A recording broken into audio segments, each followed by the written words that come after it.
राजस्थान में भले ही आबकारी नियमों के तहत शराब बिक्री का समय तय हो, लेकिन राजसमंद जिले में शराब माफियाओं के लिए जैसे कोई नियम कायदा मायने ही नहीं रखता। हालात ये हैं कि निर्धारित समय के बाद भी शराब की दुकानें नियमों को ताक पर रखकर रात के अंधेरे में धड़ल्ले से मदिरा बेच रही है। सामने से शटर बंद कर दिए जाते हैं, लेकिन पीछे के रास्तों से देर रात तक शराब की सप्लाई जारी रहती है। पंसूद क्षेत्र सहित आसपास के इलाकों में देर रात तक शराब बिक्री की लगातार शिकायतें सामने आ रही है।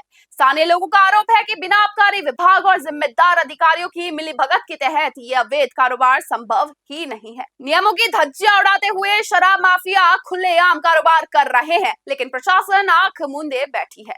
सबसे बड़ा सवाल ये है कि आखिर बार बार शिकायतें और खबरें प्रकाशित होने के बावजूद कार्रवाई क्यों नहीं हो रही?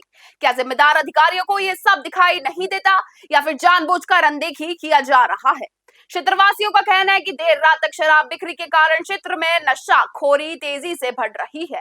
युवा पीढ़ी इसकी चपेट में आ रही है। वहीं देर रात हुड़दंग और आपराधिक गतिविधियों में भी बढ़ोतरी देखी जा रही है। इसके बावजूद प्रशासनिक तंत्र की चुप्पी कई सवाल खड़े कर रही है।